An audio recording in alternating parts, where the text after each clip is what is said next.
The vision is to future-proof global real estate. Now, why real estate? One thinks of it as just one industry, right? Well, it's $300 trillion. There is no asset class, no industry that is remotely as valuable. Not all the treasury bonds in the world, not all the stock exchanges in the world, not all the real GDP of the economies of the world adds up to the value of global land and property assets. $300 trillion. Now I ask you, Bernard, what will any of it be worth tomorrow, 1 year from now, 5 years from now, 10 years from now, in different places in the world? We used to have a pretty stable answers to these questions. The truth is the valuation model is broken because it's very antiquated. And not only is the appraisal or valuation model broken, it's even more broken because it never took climate change into consideration. Welcome to Analyse Asia, the premier podcast dedicated to dissecting the pulse of business, technology, and media in Asia. I'm Bernard Leong, and the future is moving to the north because of climate change. How does the human race invest in climate adaptation? With me today, Parag Khanna, CEO and founder of Climate Alpha, in addition to being a well-known author and thought leader on how people move across the globe and connect through the new digital Silk Roads. Parag, welcome to the show. Thank you. Great to see you again, Bernard. So since our last conversation, what have you been up to?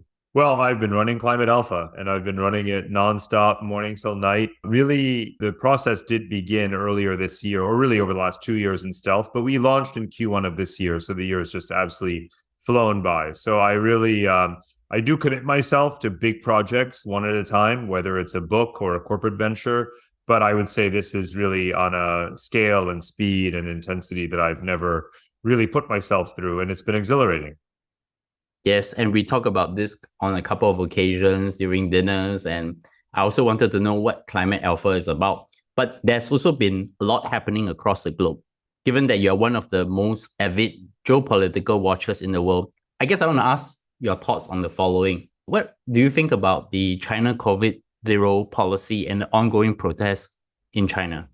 Well, there are so many levels to look at it, but one would just be the complexity analysis side of it, which is to say the feedback loop from COVID originating in China, then spreading around the world, and now coming back and being intense in China and causing the kind of damage to the economy and to, in many ways, the social fabric that it did in other societies. And so the lockdown policy clearly only succeeded for a limited period of time, and no walls are impenetrable, you might say, is one of the lessons from this. And then the political lesson would be that, of course, China being a vertically integrated authoritarian system does not have those internal feedback loops. The global feedback loop came back to hit it hard as it's doing right now.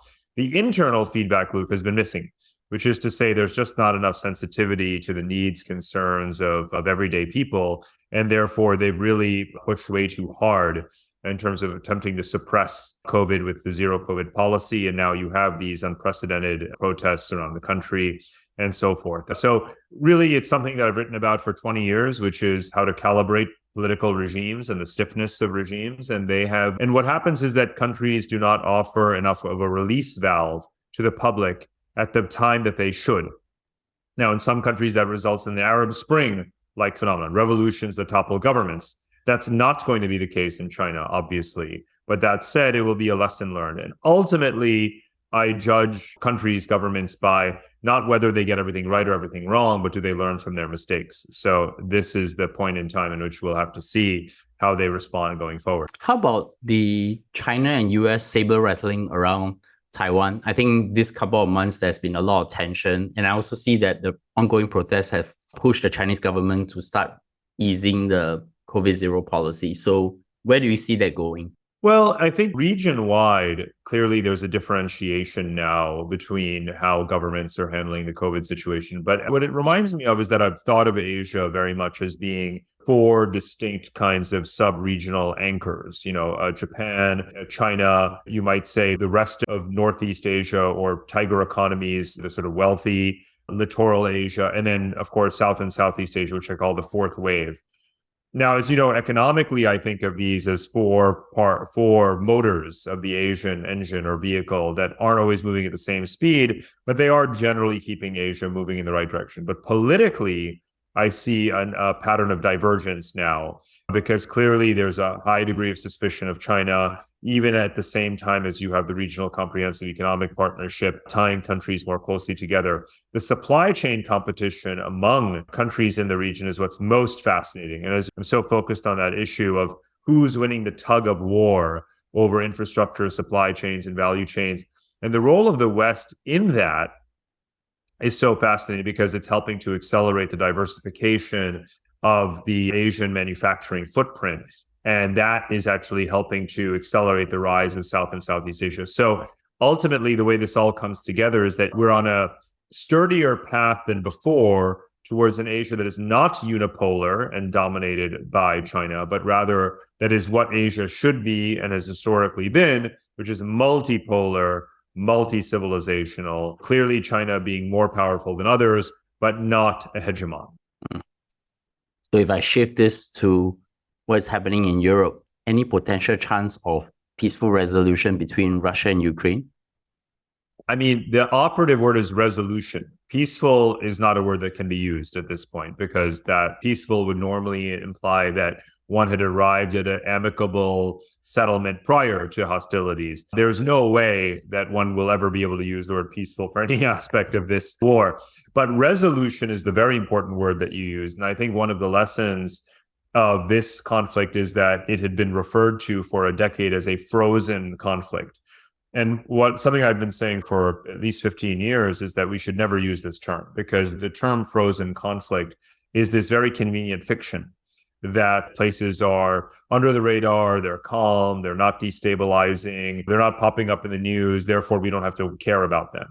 And as someone who's studied political geography, I always remind people, any unsettled border is a powder keg, right? Any place in the world where a border dispute has not been resolved with mutual recognition of sovereign authority on either side of that line and codified in some treaty or in the United Nations, that could be a war.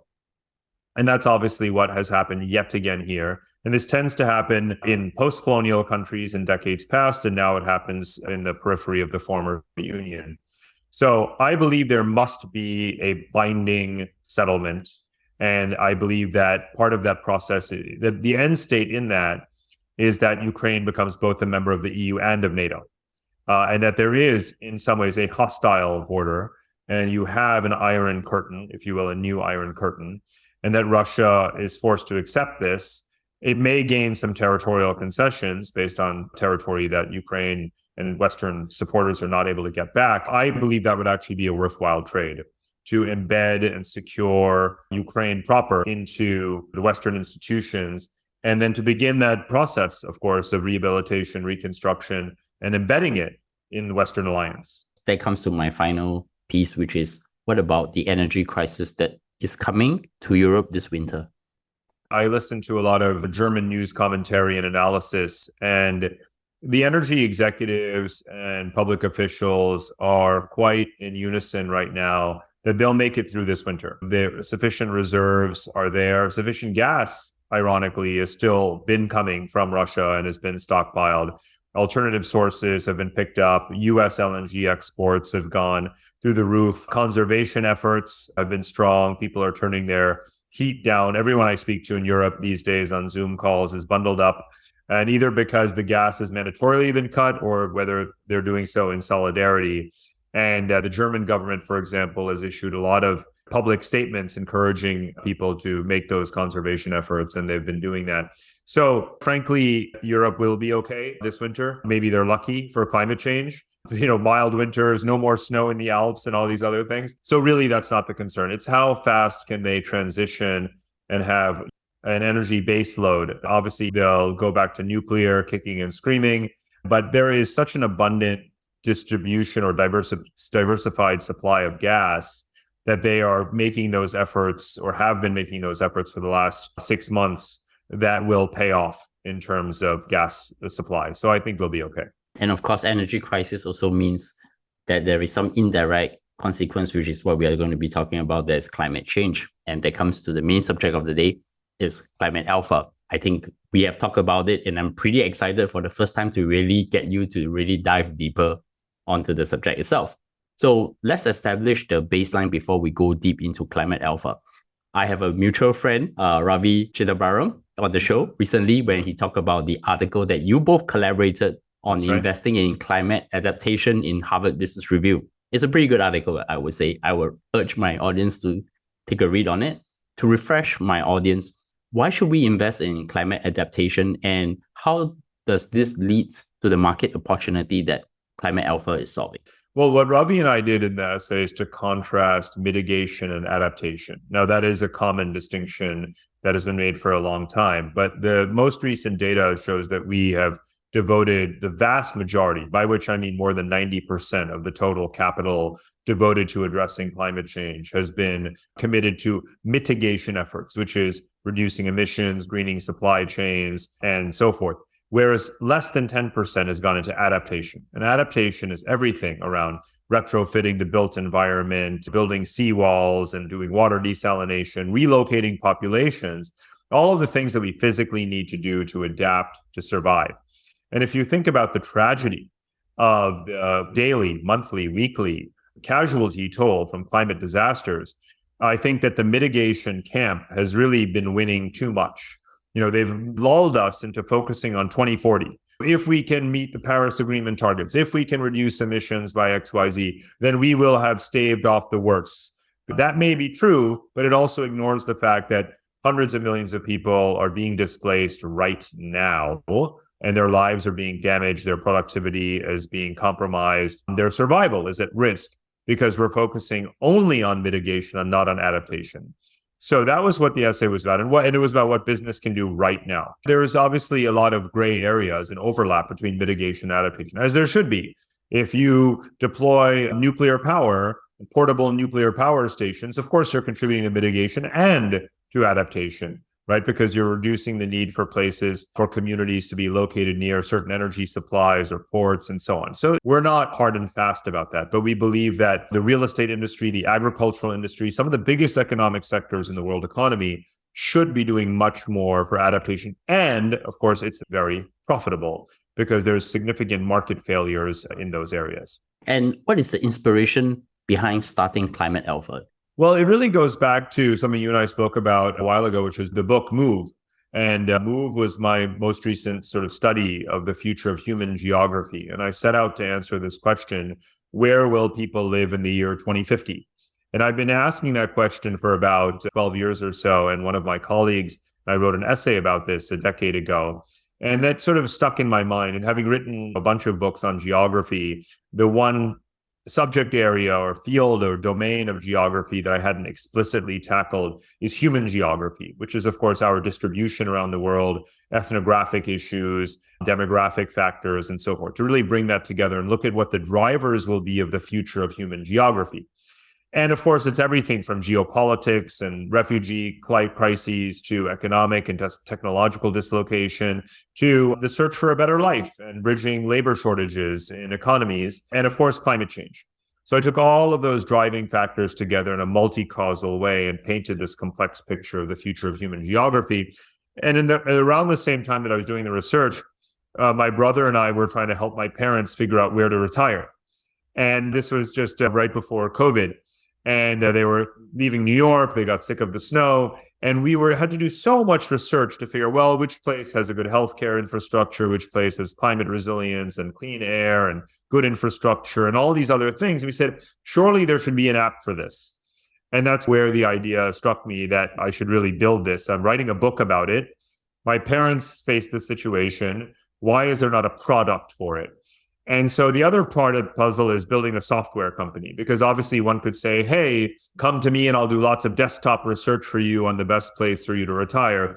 But I said, you know what? Actually, you can automate this. So we really pushed the limits in this company, in our software SaaS model, on how you can automate these processes of identifying the most and least resilient geographies of the future. So as the CEO and founder of Climate Alpha, what is the vision and mission of the company? The vision is to future-proof global real estate. Now, why real estate? One thinks of it as just one industry, right? Well, it's $300 trillion. There is no asset class, no industry that is remotely as valuable. Not all the treasury bonds in the world, not all the stock exchanges in the world, Not all the real GDP of the economies of the world adds up to the value of global land and property assets. $300 trillion. Now I ask you, Bernard, what will any of it be worth tomorrow, 1 year from now, 5 years from now, 10 years from now, in different places in the world? We used to have a pretty stable answers to these questions. The truth is the valuation model is broken because it's very antiquated. And not only is the appraisal or valuation model broken, it's even more broken because it never took climate change into consideration.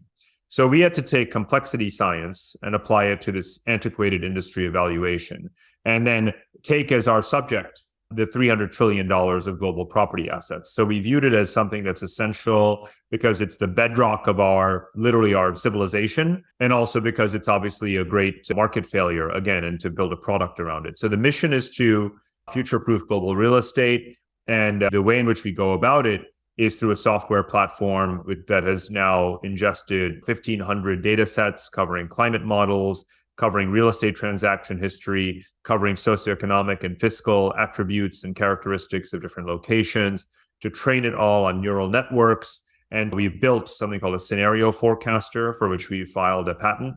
And that scenario forecaster is the software platform on which we run these models, and we blend data with clients, and we then make these valuation forecasts on those assets. So I think you've given a pretty clear high-level description of how the AI platform in Climate Alpha work and how it purportedly solved the problem for the customer. What would be the customer profiles which Climate Alpha target then? Yes. So we work with, you would say, three large buckets: real estate developers, asset managers, and the insurance sector. And these are the three sectors most directly involved, obviously. So with real estate developers, we've worked with America's largest home builder, which is called Lennar. It's a Fortune 100-ish company. So they build 50,000 homes a year. They buy $6 billion of land a year. We help them identify the geographies where the land was the cheapest, but where valuations of property are rising, so they could do an arbitrage play in their acquisition strategy. So that's one example. With asset managers, we're working with some of the biggest institutional investors, whether it's pensions and also real estate private equity.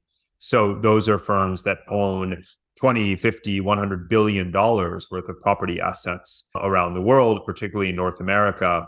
And we help them, again, do these risk-adjusted valuations on thousands and thousands of buildings and properties.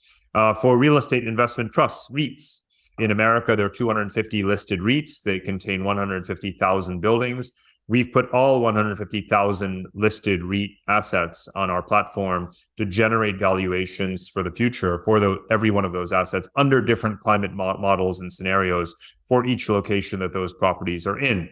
And that's being used by institutional investors to index and to do quarterly reweighting of their investment portfolios. Now we're also working with insurers to help them refine their models as well, and to calibrate the premiums that they offer to customers based on their locations. So those are some examples of what we've already been doing with the kinds of customers we've been working with and how they use us. Can I double click a little bit, like what are the specific features in your product suite, for example, in Climate Alpha, and how do they actually leverage like big data analytics and AI to make forecasts and predictions? Yes, absolutely. So I mentioned earlier that we take this approach called wide data, right? So 1,500 data sets, and climate is actually a small component of them, because climate data sets and models that are produced by the IPCC, the Intergovernmental Panel on Climate Change, and the models that are called CMIP5 and CMIP6, you don't want to deviate from those because they each contain dozens of models that have been done by obviously best-in-class industry consortia. So we take that as one subset of models, and those cover things like flood, storm, heat, fire, drought, sea level rise. Now, the important thing is that those are non-stationary variables. You can't actually historically backtest their impact on property values because they haven't had a historical impact. You can backtest the other things, which is to say, the crime rate, the education level, the life expectancy, the population density, the building permitting, the air quality, all of those, the investment rate, all of those things do have backtestability. So we've gone back to 1975 and reconstructed basically to take the United States as our core market, obviously the largest real estate market with the most data. So we went back to 1975 and reconstructed it using this machine learning model, but therefore we were able to capture the sensitivities between any pair and all the variables against each other.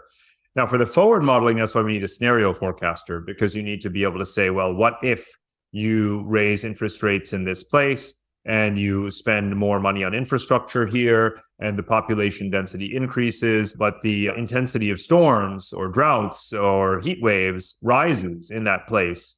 How are all these things going to affect each other simultaneously and generate an impact on the price of an asset for the year 2033 or 2038? How are you going to figure all that out?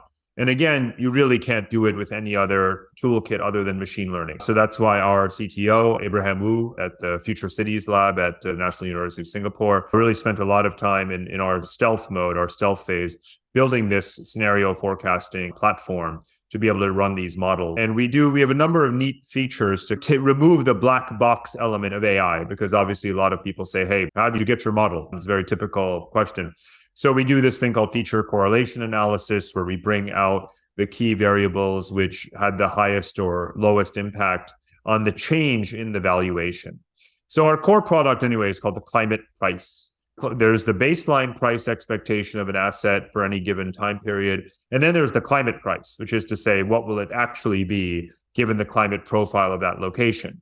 And so the climate price is the output that's actually generated. And this is so important for everyone from asset managers, investment professionals, even public sector officials, because they are making forecasts and expectations around their tax revenue, for example, and you can't calculate your property taxes unless what properties are going to be worth. So all of those kinds of things are products in our model. And again, this is a SaaS platform. It's all automated. I think just now when you're talking about the customer profiles, you share some customer highlights. Any additional customer highlights that you want to talk about that may be of interest to people out there who may be interested in using the climate change models and the AI, and based on all the different data sets that you have to try to find which is the best real estate to make purchases? Right.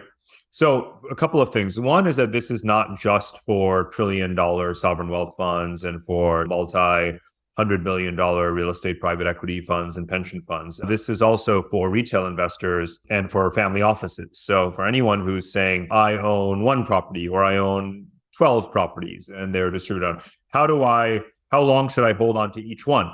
So when you upload those assets onto our platform and you run scenarios on them, you can then have a disposition timeline, basically, which says, we'll sell this asset in this year, hold on to this asset for X number of years, and so forth. And you can keep the data on the platform and keep checking back as we update the scenarios based upon the latest quarterly data that comes in, whether it's from the census or updates on climate models or fiscal spending and these kinds of things. We have a final product called Alpha Finder. So it is what it is called, which is to say it's an indexation tool. It takes dozens and dozens, almost 100 of our data sets, and it allows you to run your own hypothesis. So you can say, I'm thinking of buying some property or retiring, and I don't know where to go. Well, or I want to build a fund of climate resilient assets. Well, you would go into Alpha Finder and you would say, let me look for places that have the cleanest air. And let me find places with clean air and low crime and high groundwater availability and proximity to infrastructure and high life expectancy and so on and so on. Pick any criteria you want.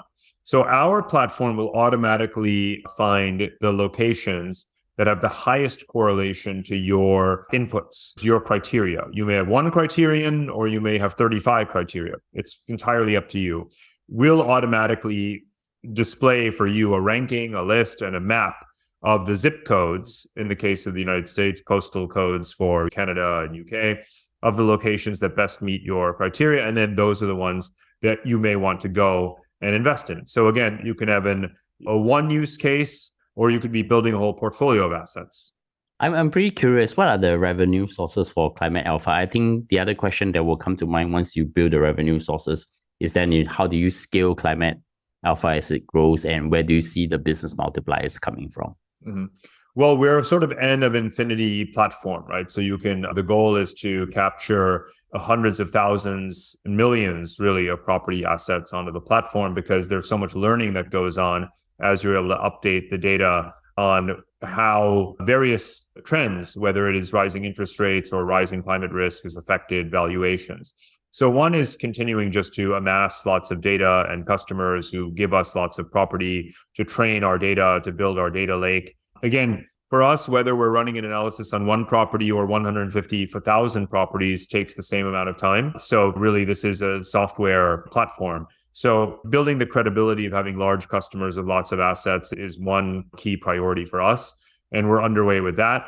Another is to transform in some ways into an asset manager and to partner with institutions to set up managed accounts or to actually build a fund.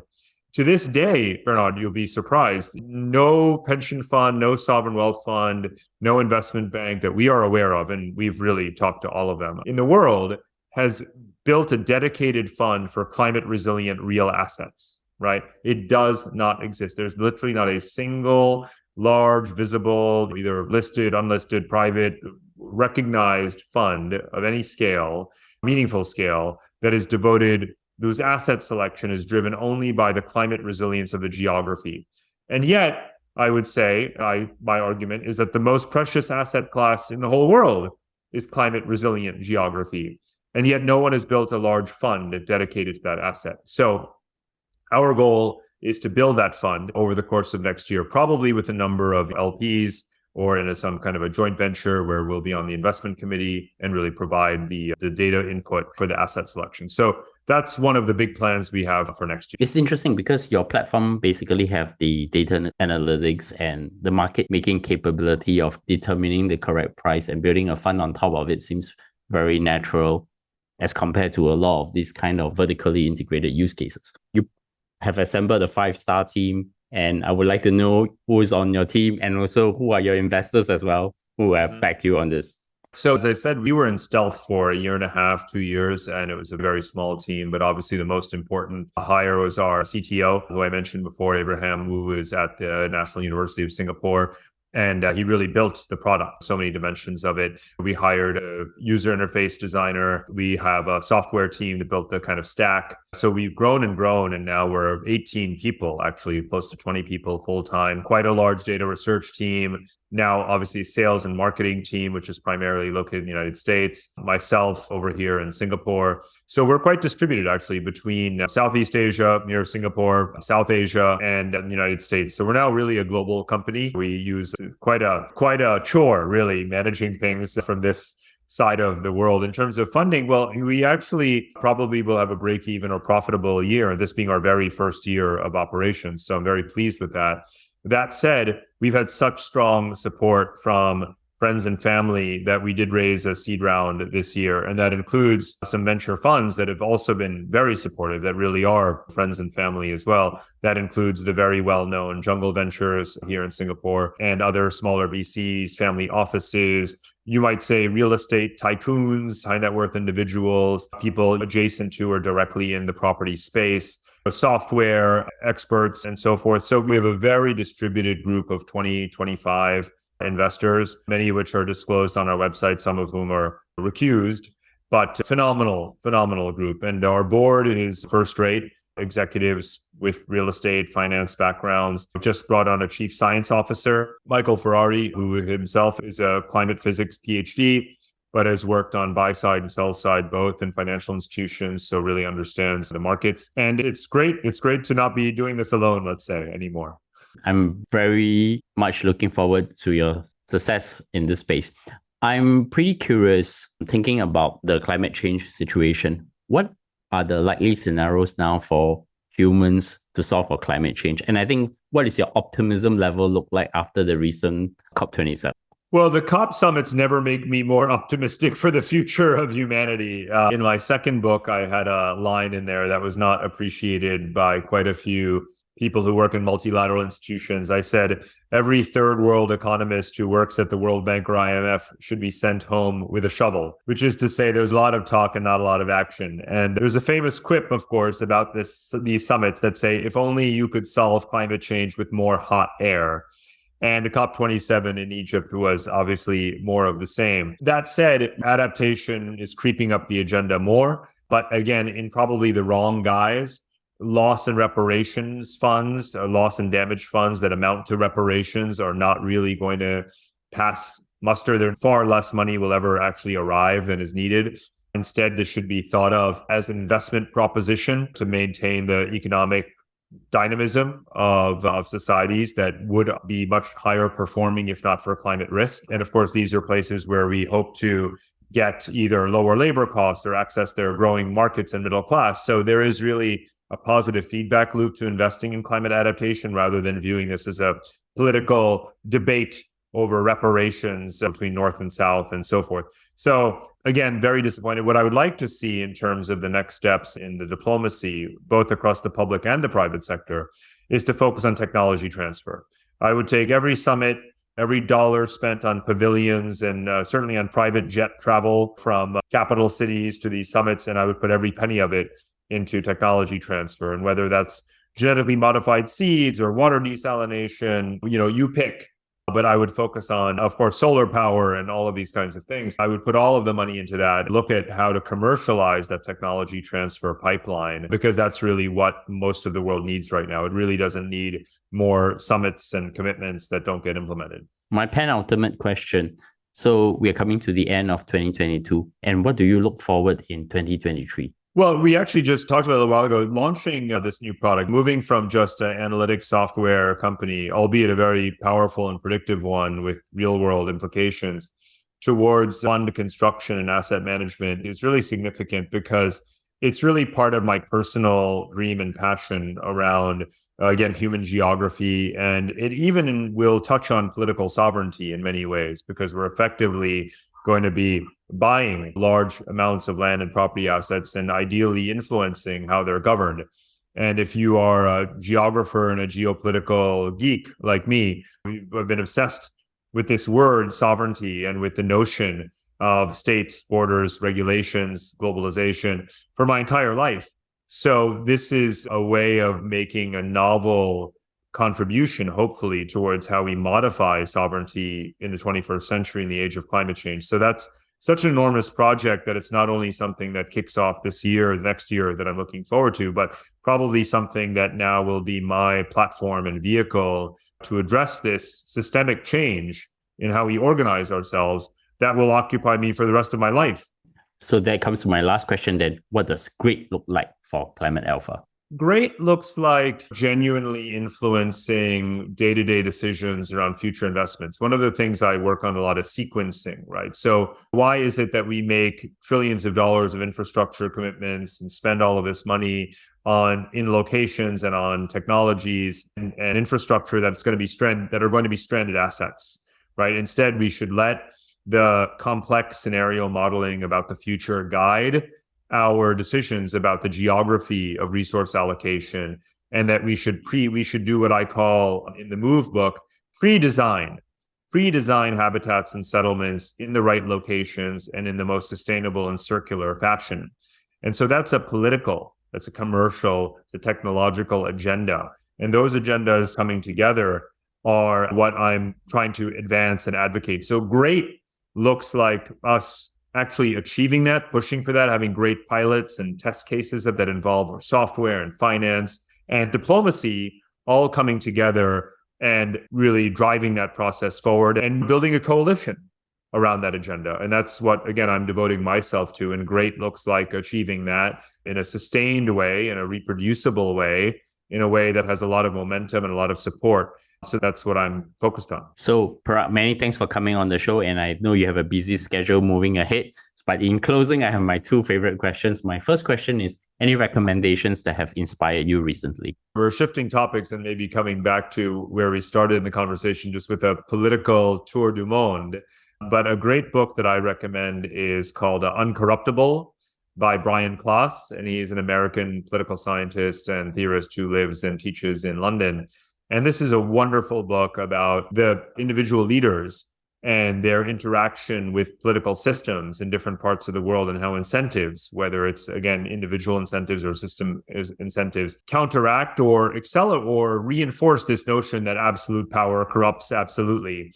And he looks at the kind of the heroes, if you will, in the sense that we actually in Singapore underappreciate it, which is kind of selfless public servants and bureaucratic institutions that have an independent character, as being the kinds of systems that are least corruptible And it's a wonderful study full of fantastic case studies ranging from behavioral economic to everyday politics and unstable, corrupt societies around the world. So it's a great read full of rich evidence and analysis. You're always full of good book recommendations. So the last question, how can my audience find you? Well, I'm on social media, not very active, but Twitter at Parag Khanna, paragkhanna.com. And those are the two usual. LinkedIn probably is where my most serious and professional posts go, as with everyone else. And your new website, climatealpha.com, right? Climatealpha.ai for Climate Alpha. And please do check out climatealpha.ai, where we are constantly updating new material. We have an insights page, which has articles and publications. We have a news page. We have product page, and of course, contact information and so forth. And of course, you can find us anywhere in any podcast platform and possibly maybe video platform these days. So, and also tweet to us or give us a 5-star rating on Apple Podcasts. And you can definitely give us your feedback as well. Once again, Parag, many thanks for coming on the show. And I wish you all the best for 2023. And we're going to be talking next year again, right? Of course we will. 5 stars to you always, Bernard. Thank you so much. And definitely see you in the new year.